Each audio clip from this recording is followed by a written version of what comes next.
The stages in a medical malpractice case begins with a conversation between me and the prospective client and the client's family. I want to know everything that happened, everything from the client, why they feel that the doctor or the institution was negligent. How did the problem occur?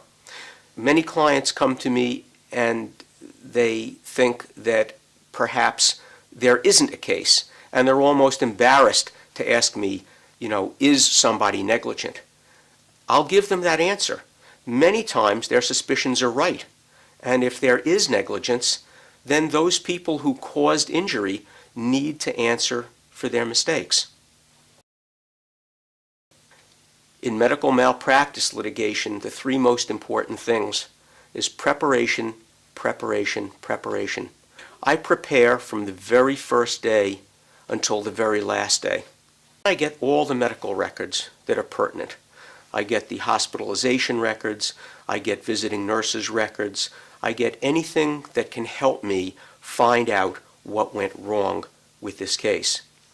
I then take all that information and I find a medical expert or medical experts who are tops in their field across the country, professors of major teaching hospitals across the country, locally Massachusetts General Hospital, Brigham and Women's Hospital. I want to get the finest people to help prosecute that case. That expert then writes a letter in support of the client's position. We then take that letter and file the case in court. A tribunal is then held, which is a meeting between a judge, a lawyer, and a physician, and both I and the doctor's attorney will present a mini argument to that tribunal panel. When the tribunal panel finds in favor of me and my client, we're allowed to move forward with the phase of the case called discovery. Discovery is where we find out even more information.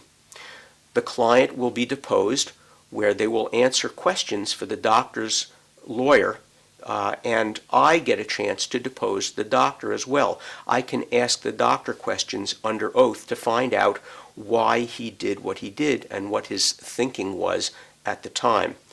If the physician isn't being completely forthright with me, as a physician myself, I'll know that. Other attorneys may not know that, and the opportunity to settle a case can be lost. Settlements are always preferable to trial. When you get a settlement, you have the check in your hand. When you go to trial, you don't know what's going to happen. I settle between 80 and 90% of the cases that I have.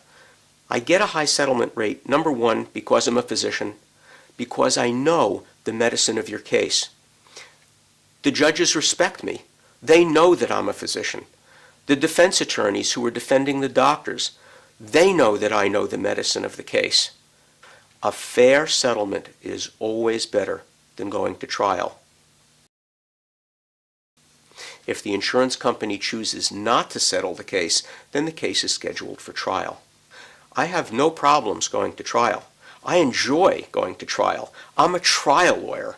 But you as a client do not want to go to trial. It is not a pleasant experience, even though I can help protect you.